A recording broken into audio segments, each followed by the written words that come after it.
বাংলাদেশে এমনও নেতা বের হয়েছে এখন ডাইরেক্ট তারা পাথর খাচ্ছে। পাথর বিএনপির এক নেতা এক সপ্তাহের ভেতরে 400 কোটি টাকার পাথর খেয়ে ফেলছে। জোরকন সুবহানাল্লাহ। চিন্তা করেন 400 কোটি টাকার পাথর খাইছে। আগে আমরা শুনতাম যে জনগণের নেতাগুলো চাল চুরি করে খায়, ডাল চুরি করে খায়, টিন চুরি করে খায়, ইট বালু সিমেন্ট চুরি করে খায়। এখন হজম শক্তি এত বাড়ছে, ইট বালু সিমেন্ট বাড়তে পাথর খাওয়া শুরু করছে। জন্য বিএনপি ওই কোম্পানিগঞ্জ উপজেলা বিএনপির সভাপতি শাহাবুদ্দিনকে বহিষ্কার করেছে তাদের দল থেকে। এটার দ্বারাই প্রমাণ হয় ওনার ওখানে সংযুক্তি আছে না নাই। তবে আমি বলতে চাই শুধু এক বিএনপি নেতা শাহাবুদ্দিন নয়, এর পেছনে কারার আগব বল আছে, কাদেরকে ভাগ দিয়ে দিয়ে এত বড় দেশের ক্ষতি করলো এদেরকেও তদন্ত করে বের করা দরকার। মানে এরা পাথর খাইছে, আগামীতে যে বালি খাবে না কি খাবে আল্লাহ ভালো জানে। শেখ হাসিনা চলে গেলেন 16 বছর জুলুম নির্যাতন করে। 24-এর গণঅভ্যুত্থানে আমরা শান্তি চেয়েছিলাম, শান্তি কি পাচ্ছি? খুন কি বন্ধ হয়েছে? চাঁদাবাজি বন্ধ হয়েছে? মানুষ হত্যা বন্ধ হয়েছে? আপনাদের নার সাউন্ড দেখে মনে হচ্ছে ভয় ধরছে। এ চাঁদাবাজি বন্ধ হয়েছে? বাংলাদেশে এমনও নেতা বের হয়েছে এখন ডাইরেক্ট তারা পাথর খাচ্ছে। পাথর জোরে বলেন কি খাচ্ছে? ওই যে আপনার ছেলেটার দিকে লক্ষ্য করেন, জাফলং, ওই জাফলং এলাকার ভেতরে যেখানে সাদা পাথর, ওই ভারতের চতুর্দিক থেকে পাহাড়ি ঢল নেমে এসে নদী প্রবাহিত হয়েছে। চতুর্দিক থেকে সেই ভোলাগঞ্জ, আপনার জাফলং, বিছনাকান্দি সুন্দর সুন্দর সুদর্শনীয় জায়গা ছিল। বিএনপির এক নেতা এক সপ্তাহের ভেতরে 400 কোটি টাকার পাথর খেয়ে ফেলছে। জোরকন সুবহানাল্লাহ। কি এ জোরকন নাউজুবিল্লাহ। চিন্তা করেন 400 কোটি টাকার পাথর খাইছে। আগে আমরা শুনতাম যে জনগণের নেতাগুলো চাল চুরি করে খায়, ডাল চুরি করে খায়, টিন চুরি করে খায়, ইট বালু সিমেন্ট চুরি করে খায়। এখন হজম শক্তি এত বাড়ছে, ইট বালু সিমেন্ট বাড়তে পাথর খাওয়া শুরু করছে। কথা বল না গা? এটা আমার বক্তব্য নয়। এই জন্য বিএনপি ওই কোম্পানিগঞ্জ উপজেলা বিএনপির সভাপতি শাহাবুদ্দিনকে বহিষ্কার করেছে তাদের দল থেকে। এটার দ্বারাই প্রমাণ হয় ওনার ওখানে সংযুক্তি আছে না নাই। তবে আমি বলতে চাই শুধু এক বিএনপি নেতা শাহাবুদ্দিন নয়, এর পেছনে কারার আগব বল আছে, কাদেরকে ভাগ দিয়ে দিয়ে এত বড় দেশের ক্ষতি করলো এদেরকেও তদন্ত করে বের করা দরকার। মনে আফসোস লাগে ভাই, কয়দিন আগে আমার ছোট ভাই মুজাহিদ তিনি ঘুরতে গিয়েছিলেন, আমিও গিয়েছি। ওই ছেলেটা যারা যারা গিয়েছেন অভিজ্ঞতা আছে, যত পার দেখা যায় সব পার হলো ভারতের। ভারত দখল করে নিয়েছে স্বাধীনতার পরে, কোনো পার আমাদেরকে দেয়নি। ওই পার বেয়ে বেয়ে পানি ঘেসে ঘেসে কিছু পাথর আসে।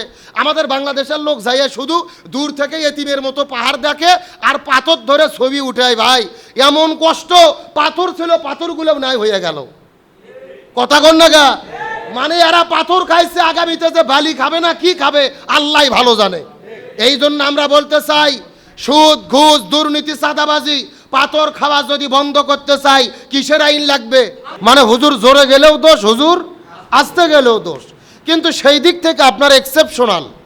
আজকে তাকে ভালোবাসাতে আগলিয়ে রেখেছেন আমাদের প্রিয় ভাই হাফেজ মাওলানা মিনহাজুল ইসলাম মাহমুদি ভাই। তার শিক্ষা জীবন শেষ করে প্রথমেই তিনি খেদমতে এখানে এসেছিলেন এবং ইতিমধ্যেই তিনি এক যুগ কাটিয়ে দিলেন। আলহামদুলিল্লাহ বলেন। আমরা দোয়া করি আল্লাহ তাআলা তাকে যেন আরও দীর্ঘদিন এলাকার মানুষের ভালোবাসা নিয়ে, এলাকার মানুষের মহাব্বত নিয়ে দ্বীনের খেদমতের আঞ্জাম দেওয়ার মতো আল্লাহ তৌফিক দান করে, বলেন আমিন। তার কারণ রাসূল হাদিসের মধ্যে বলেন খয়রুকুম মান তাআল্লামাল কুরআন ওয়া আল্লামা। ওই ব্যক্তি সবচেয়ে আল্লাহর কাছে প্রিয় যে ব্যক্তিগুলো নিজে কোরআন শেখে এবং অপরকে কোরআনের শিক্ষা দেয়। সুবহানাল্লাহ বলেন। তাহলে বোঝা গেল সবচাইতে প্রিয় ব্যক্তি আল্লাহর কাছে তারা যারা নিজেরা কোরআন পড়ে আবার অপরকে কি করে? শিক্ষা দেয়। রাসূল করিম সাল্লাল্লাহু আলাইহি ওয়াসাল্লাম হাদিস শরীফের মধ্যে বলেন প্রত্যেকটা মুসলমানের জন্য দ্বীনি জ্ঞান অর্জন করা সবার জন্য বাধ্যতামূলক, ফরজ করে দেওয়া হয়েছে। সুবহানাল্লাহ বলেন। তাহলে দ্বীনি জ্ঞান অর্জন করা কি? আরো জোরে বলেন, দ্বীনি জ্ঞান অর্জন করা কি? আর যারা কোরআন হাদিসে জ্ঞান অর্জন করে আমরা তাদেরকে আলেম বলি। এখন হক্কানি আলেম কোথায় পাওয়া যাবে? আল্লামা ইমাম তাইমিয়া রহমতুল্লাহ আলাইহি বলেছেন যে হক্কানি আলেম পাওয়া যায় 3 জায়গার ভেতরে। জোরে বলেন কয় জায়গা? আমাদের কিন্তু অনেকের ধারণা আছে মাথার বড় বড় টুপি, মুখের মধ্যে দাড়ি, হাতের মধ্যে তসবিহ নিয়ে যারা ইল্লাল্লাহর জিকির করে সব সময়, এরাই মনে হয় হক্কানি আলেম না। আল্লামা ইমাম তাইমিয়া রহমতুল্লাহ আলাইহি বলেছেন হক্কানি আলেম পাওয়া যায় 3 জায়গায়।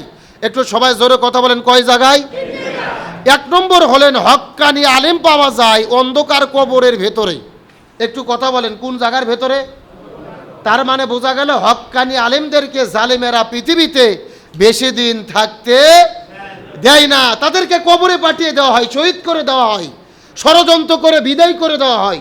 এই জন্য 1 নম্বর হক্কানি আলেম পাওয়া যায় অন্ধকার কবরের ভেতরে। 2 নম্বর হক্কানি আলেম পাওয়া যায়, 2 নম্বর হক্কানি আলেম পাওয়া যায় জালেমের জেলখানার ভেতরে। জোরে বলেন, কার ভেতরে?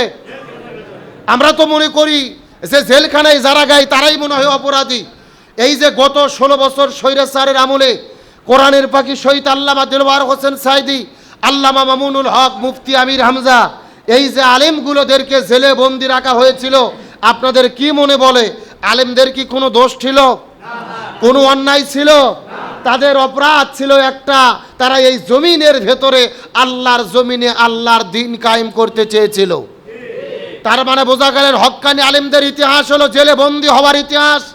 আমাদের নবী মুহাম্মদ রাসূলুল্লাহ সাল্লাল্লাহু আলাইহি ওয়াসাল্লাম, যাকে সৃষ্টি না করলে পৃথিবীর কোনো কিছুই সৃষ্টি করা হতো না, সেই রসুলকে 3.5 বছর জেলে বন্দি করে রাখা হয়েছিল। আপনাদের কাছে আমি প্রশ্ন করতে চাই, রসুল যে জেলে বন্দি ছিল, রসুল কি চোর ছিল? ডাকাত ছিল? নারী ধর্ষণ করেছিল? তাহলে কিসের জন্য রসুলকে জেলে বন্দি রাখা হয়েছিল? এই জমিনে দিন কায়েমের কথা বলার কারণে, জালেমের জুলুমের বিরুদ্ধে কথা বলার কারণে। আমরা যে ইমামকে ইমাম মানি, ইমাম আবু হানিফা রহমতুল্লাহ আলাই 2 বছর জেলে বন্দি ছিলেন, ইমাম শাফি রহমতুল্লাহ আলাই 3 বছর জেলে বন্দি ছিলেন। তার মানে বোঝা গেল হক্কানি আলেমদের ইতিহাস হলো জেলের ভেতরে বন্দি থাকার ইতিহাস। আসেন আমি আপনাদের মধ্যে বলতে চাচ্ছি, হক্কানি আলেম পাওয়া যায় 3 জায়গার ভেতরে। 1 নম্বর অন্ধকার কবরের ভেতরে, 2 নম্বর জালেমের জেলখানার ভেতরে, আর 3 নম্বর হক্কানি আলেম পাওয়া যায় জিহাদের ময়দানে। জোরে বলেন, কার ময়দানে? হক্কানি আলেম শুধু মসজিদ মাদ্রাসা খানকায় নয়, কে হক আর কে বাতিল এটা প্রমাণ হয় জিহাদের ময়দানে। নামাজ পড়া মুসল্লির অভাব নাই, জিকির করার মুসল্লির অভাব নাই, খানকা শরীফে ফিকিরের পীর সাহেবের অভাব নাই, কিন্তু রাজপথে দাঁড়িয়ে জালেমের জুলুমের মোকাবেলা করার আলেমের বড় অভাব।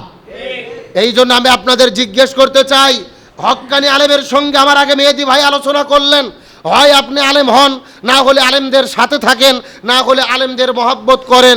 এই আলেম সব আলেম না, এগুলো আলেম হলো হক্কানি আলেম। আর হক্কানি আলেম কারা?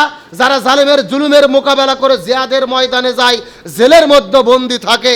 এখন আপনাদের কাছে আমি প্রশ্ন করতে চাই, আপনারা কি হক্কানি আলেমদের সঙ্গে থাকতে রাজি আছেন? এখন হক্কানি আলেমদের সঙ্গে থাকতে গিয়ে যদি জেলে বন্দি হতে হয়, রাজি আছেন? ইনশাআল্লাহর সাউন্ডে সন্তুষ্ট মনে হচ্ছে না। কি জেলে যেতে রাজি আছেন? প্রয়োজনে হক্কানি আলেমদের সঙ্গে থেকে শহীদ হতে রাজি আছেন? কারা কারা রাজি একটু হাত তোলেন তো দেখি।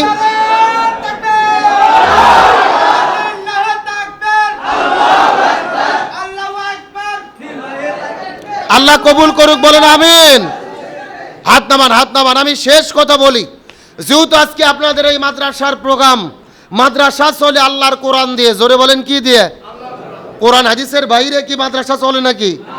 কোরআন যেখানে চলে সেখানে আলেমদের সম্মান আছে, যেখানে কোরআন নাই ওখানে আলেমদের সম্মান নাই। ভালো করে বোঝেন, কোরআন দিয়ে মাদ্রাসা চলে, মাদ্রাসার মধ্যে আলেমদের সম্মান আছে। মাদ্রাসার হুজুররা যা বলে মাদ্রাসার তাই চলে, কি চলে না? তার মানে বোঝা গেল কোরআন যেখানে আলেমদের সম্মান সেখানে। আচ্ছা বলেন তো, মসজিদ চলে কি দিয়ে? একটু কথা বলেন, মসজিদ চলে কি দিয়ে? কোরআন দিয়ে। এখন মসজিদের মধ্যে আলেমদের সম্মান আছে না নাই? বোঝা গেল মসজিদ কোরআন দিয়ে চলে, মসজিদ আলেমদের সম্মান আছে। মাদ্রাসা কোরআন দিয়ে চলে, মাদ্রাসায় আলেমদের সম্মান আছে। এখন আপনাদের কাছে আমার প্রশ্ন, আমাদের সমাজ চলে কি দিয়ে? আর কথা কয় না। সমাজ কি কোরআন দিয়ে চলে? আর এই জন্যই সমাজের ভেতরে আলেমদের সম্মান নাই। যেই লোকটা মসজিদে আলেমকে সম্মান করে, মাদ্রাসায় আলেমকে সম্মান করে, আবার ওই লোকটাই আলেমকে গ্রেফতার করে জেলের মধ্যে বন্দি করে। আরো জোরে বলেন। তার মানে বোঝা গেল মসজিদ কোরআন দিয়ে চলে, মসজিদে শান্তি আছে, মাদ্রাসা কোরআন দিয়ে চলে, মাদ্রাসায় শান্তি আছে। শেষ প্রশ্ন, সংসদ কি কোরআন দিয়ে চলে? আর কথা কয় না।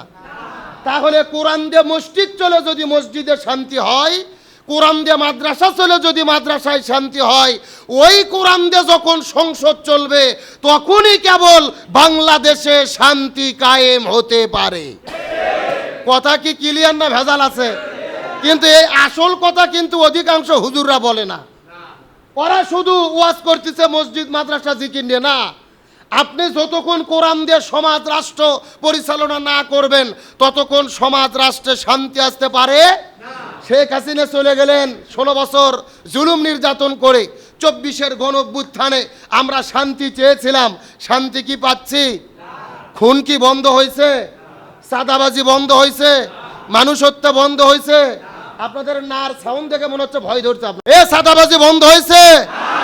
বাংলাদেশে এমনও নেতা বের হয়েছে এখন ডাইরেক্ট তারা পাথর খাচ্ছে, পাথর। জোরে বলেন কি খাচ্ছে?